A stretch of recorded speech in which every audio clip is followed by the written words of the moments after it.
Bali po, in-invite lang po ako ng kaibigan ko po na sumali doon. Sumali naman po ako kasi nga po, baka sakali din po ako na magkaroon ng pera pag uwi ko. Saan ka sumali? Ano yung sinalihan mo? Paluwagan po nila. Paluwagan.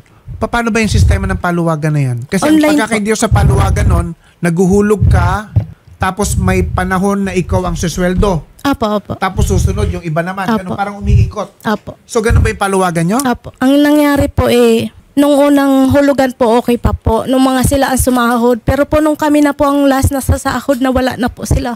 Sino yung silang tinutukoy mo? Iyo pong admin po. Jocelyn, isang lugar lang kayo? Hindi. So magkakalayo kayo? Hindi kayo magkakakilala? Doon lang po kami nagkakilala po. Saan doon? Sa group chat po. Saan? Sa group na chat. ginawa. Okay. Sila, yung mga nasa online, dyan, ganun din ba? Nagkakilala lang kayo sa group chat? Kami po ni bahay ko po. Yung iba po kasama. Kami po magkasama. Yung taga Mindoro po, magkakasama sila. Okay. Personally po kilala. So may isang tao, si Myra Flor Mendoza. Pinangunahan niya ang isang paluwagan Yes. na activity. Apo. Di ba? Magkano ang hinuhulog nyo? Nag-umpisa po kami sa 1,000 or 2,000 monthly, ganyan. Ano yun? Anong paano hulog mo? Kada linggo? Araw-araw? Buwan po. Ha? Buwan. Kada buwan po ang hulog. Buwan. So may inuhulog ka, may kikita ng interest yun? Hindi po, wala. Ba't ka papasok sa paluwagan na wala kang kita ng interest? Kumbaga po, yun lang po ang sasahurin nyo po. Sa bawat slot po. Magandang araw po. Nag-start po kami ako po bilang admin, nag-start ako March 2021 na. Pero nag-start po ang paluwagan ni Myra parang year 2020. Hinikayat po niya ako sumali bilang member ng paluwagan. Nung lumaon po, sabi niya sa akin, mag-install din ako ng GCash. Ginawa po niya akong admin. Ang sistema po ng paghuhulog ng paluwagan every month. Kumbaga po, 10 member bawat isang grupo. Yung po monthly, kung 20,000 yung i-release ninyo, 2,000 per month po yun. Every month may isa pong member na sasahod. Ganun po yung sistema ng paluwagan. Every month may sasahod na isang member. Ilang members kayo? Ganun po. 10 po. Sa Bawat isang grupo po. Yes Okay. po. So kung every month may sasahod na member, yung unang buwan, magkano sahod nung member na nakatoka? Unang buwan? Kung hulog po is 2,000, 20,000 po yung masasahod. Pag Okay. iniles po yung kanyang hulog, magiging 18,000 po yung masasahod niya. Pagdating ng pangalawang buwan, magkano makukuha? Ganun po. Para po yung magiging makukuha. So ang pinakapakinabang mo dyan is kung ikaw ang nauna, kahit 2,000 lang hinulog mo, baka kakuha ka, susweldo ka ng 20,000.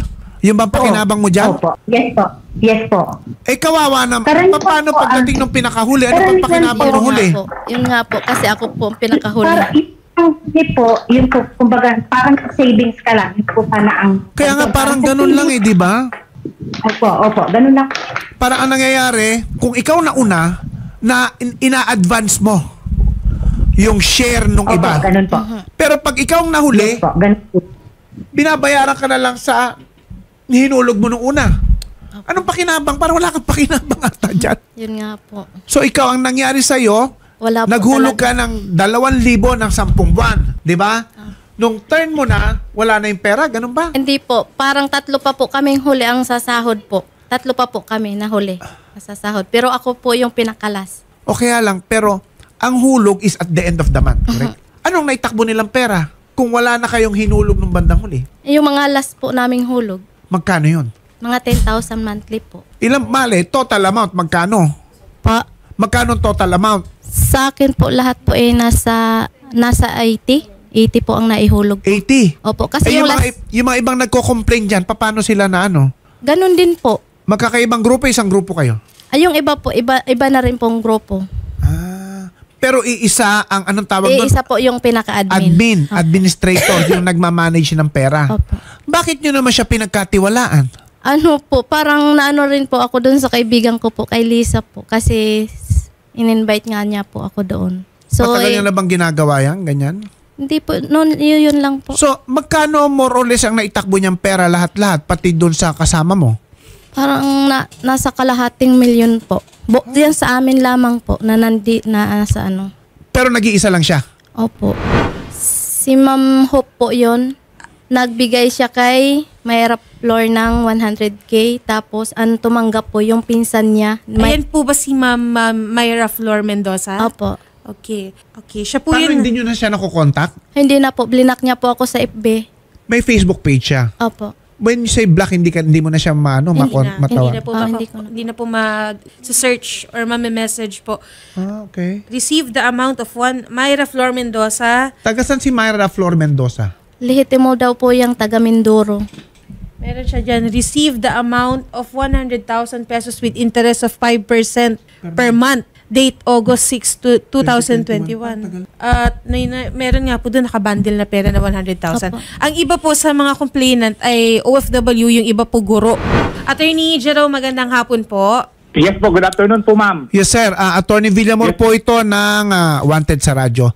So sir, ganito na lang po siguro ang pinakamaganda naming gawin. Papuntahin na lang po namin yung mga complainant sa iyo dyan. Yes sir, yes sir, yes sir. Ano sir, para tingnan ko anong pwede nating i-file na case. Siguro ito Sige po, sir, sir. estafa. Kaya lang, since nag-iisa siya, hindi pwedeng syndicated estafa to ha. Baka estafa lang ito. Okay? Yes sir, tignan. At sir, ma-file sir, once ma-file sa court, we will just post her picture here para mapaserve yung warrant of arrest sa kanya later on. Ano po? Yes po sir. Yung Yes ibang po. complainants ba natin nandito sa Pilipinas? Kwan? Ito po yung teacher po, tsaka si Ma'am Hop. Hindi po nag-isa si Mayra Flor, 3 po sila. Marami pa ba kayong complainant? Marami po kami, sir. Marami po kami, attorney. Kasi kung ang bali po nakikita sa ko dyan Batso, sa video, mga 8 o 9 lang kayo. Marami pa kayo. Bukod sa inyo. Marami po silang niloko. Ganito po, ako po yung representative ng isang batch na hinawakan ko. Kasi po, ako yung nagbabayad ng paluwagan kasi ang katwiran po ng aking members. Ako po yung admin, ako yung nagbabayad. Alam po yan ng members ko, inuutay-utayan ko pong bayaran yung mga members ko. Kasi ako daw po admin. Pero ang sinapos po talaga may hulugan si Mayra. 10,000 po siya per month. Ginamit niya yung pangalan ng kanyang kapatid na si Gemma Mendoza. Kasali rin po si Jinky Binalayo na pinsan din po nila na may total amount na bayarin sa akin sa 34,000. So pong kapatid niya is 25,000. 25,000. Kasi may 25,000. Yung nagliligpit, pakipatay na lang kung liquid. Pakimute. Kaya itong nagliligpit. Ano ang pakinabang sa paluwagan? Para po sana nag-iipon ka lang. Okay. Nag-aalkansya ka lang. Ang problema po, hawak po ng... Yun na nga. So, wala ka rin kikitain. Wala po, kundi No? kung ano lang po yung naihulog ninyo. Ganun lang po. Kung ano hinulog mo, at the end of the day, yun din ang makukuha mo. Opo. Walang tubo, walang interest. Wala. Bakit ka pa sasali sa paluwagan? Ipagkakatiwala mo pa yung pera mo sa ibang tao. Ayun nga po, nagtiwala din nga po ako. Kasi nandun po O yung mga kaibigan. netizens natin ha, tingnan nyo yung paluwag. Pasensya natin kasi usually, sumasali ka sa ganyan para dahil kikita ka ng interest, di ba? May tubo. Ito, wala. Wala po. Kung inilagay mo na lang sa sarili mong alkansya, Yun nga po ang problema Diba? po. Ang OFW po, Ay, pag nako. first time pong pumunta po doon, wala agad pong sariling pero kung bank. pag-iisipan mo kasi, Jocelyn, walang benepisyo sa iyo eh. Apo. Ang nakakatakot pa, yung pera mo, pinagkatiwala mo sa ibang tao.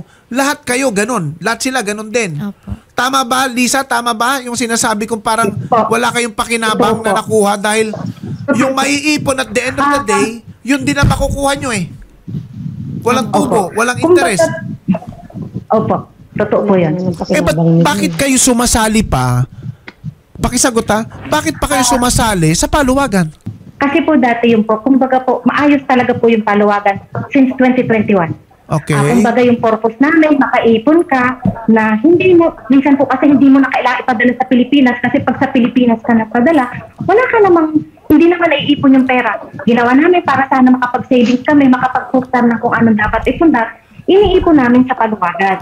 Ganun po sana yung sistema ang gusto namin mangyari. Nung una po talaga maayos, isa po ako sa admin. Aminado ako, nakinabang ako sa paluwagan. Kasi po, karaniwan ang admin pag hindi unang sasahod, pangalawang sasahod. Totoo po yan. Aminado ako na nakinabang talaga ang paluwagan. Yung po yung isang admin. Kaya lang ako, yan nangyari.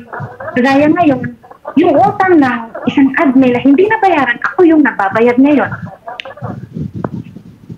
Oo, kasi yun ang sabi Ayun nyo. na nga. Kapag may hindi So naghulog, Lisa, kaya ka sumasali sa paluwagan kasi naiipon yung pera, ganun ba? Imbis na nagagastos mo, Madalas. Opo. kaya lang, Yun ang po problema mo pana- naman, ipinagkakatiwala mo sa ibang tao.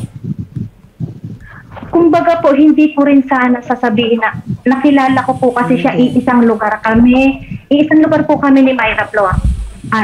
Tapos yung akin pong kaibigan, pinsan niya, magkasama pa kami nag-apply sa Manila. Kaya po nagtiwala din ako sa kanya na magiging maayos ang lahat. Lisa, nasan ba kayo? Dito kayo sa Pilipinas? Wala po, nasa Riyadh po ako.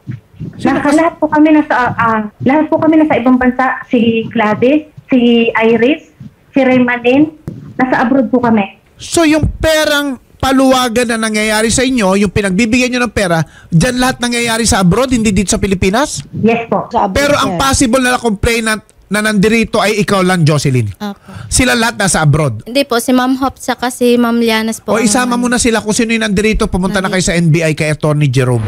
Attorney Jerome, Yes, sir. sir, bigyan na lang po natin ng attention ito mga kaibigan natin, mga OFW pa naman ito. Katulad mo, Jocelyn, gaano katagal ka sa abroad? 4 years po and 7 months. So lahat nung naipon mo doon, napunta lang dyan. Naku, Diyos ko, yan ang lagi sinasabi ni Senator Raffy. Yung financial literacy, no? Yung mag-ingat kayo sa ganyan. Sayang ang pinaghirapan natin. Kaya. Sayang minsan nag-vlog ako, no? Naglabas ako ng vlog.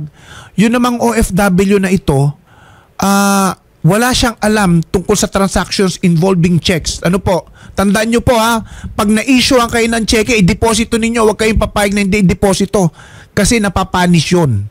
After 6 months from the date of the check, baliwala na. Ganyan po ang nangyari doon sa isang OFW na lumapit sa akin para sa tulong.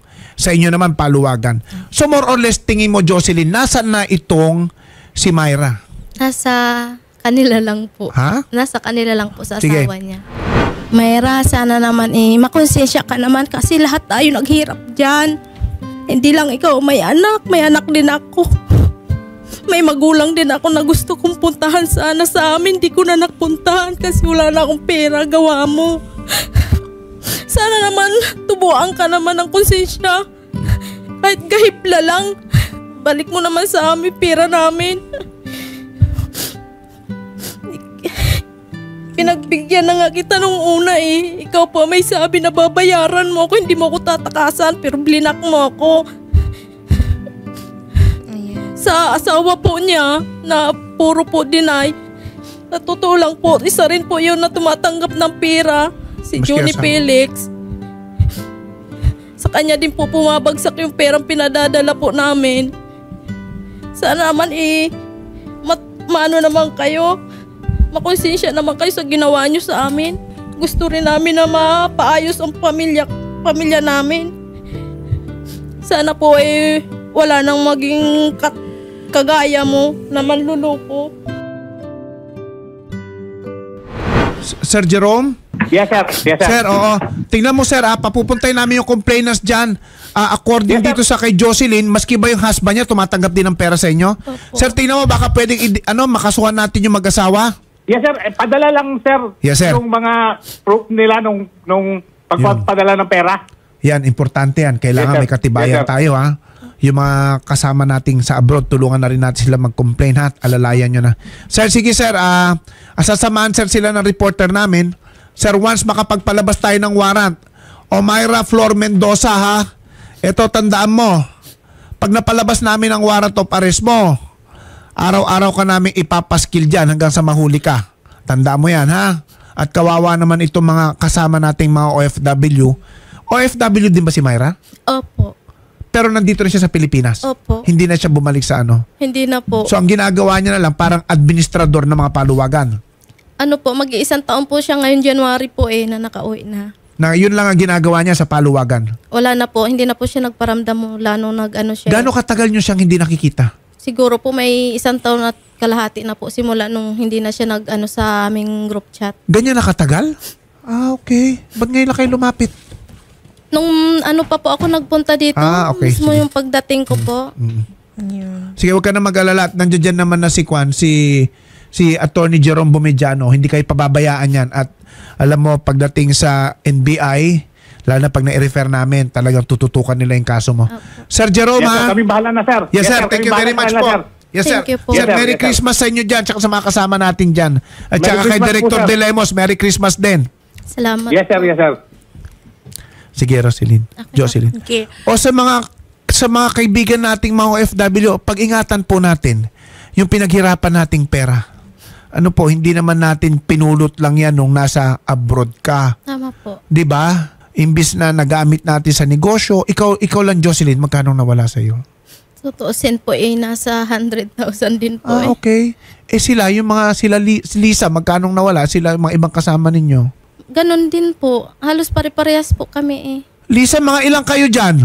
Pinakamalaki po is si Erwina, 72,000. 72 kay Erwina, kay Ma'am Hope is 60, kay Ma'am Yanas is 42, si Remalyn 18,000, si Iris 40,000, I think 40,000. Meron pang si Melty, siya Pero meron pang ibang hindi nyo kasama diyan, ano? Nawala ngayon diyan, ano? marami po.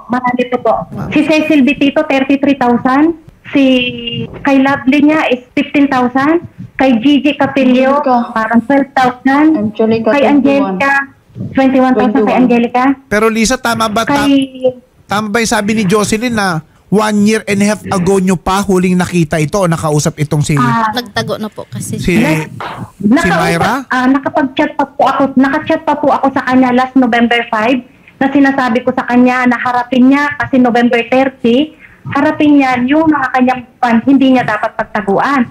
Pero inignore lang po niya, ang sabi lang po niya sa akin, handa naman daw siyang makulong. Sige, siguro talagang wala na tayong magagawa kundi talagang ipakulong siya, no? So wag kang mag-alala, Myra, siguro tutuparin natin yung gusto mong mangyaring yan. Ha, Jocelyn? Sige. Isama mo na yung mga kasama punta sa NBI, ha? Sige. Salamat po. Magandang hapon po. At yung mga OFWs po natin, kung meron po kayong mga representative po, pwede niyo pong ipasama po kay Ma'am Jocelyn para makasamahan Dalhin pa yung po mga natin. ebidensya, yung mga Yes po. proof na nagpapadala sa Opo. GCash. Para maasistihan po natin sa tanggapan po ni Attorney Jerome Bomediano ng NBI po. Maraming salamat po, Attorney Jerome, at magandang hapon po. Yes, And- ma. Good afternoon po. Thank you. Salamat Sir po. Jerome, thank you at Merry Christmas sa mga kaibigan natin dyan sa NBI. Yes po, sir. Merry Christmas po.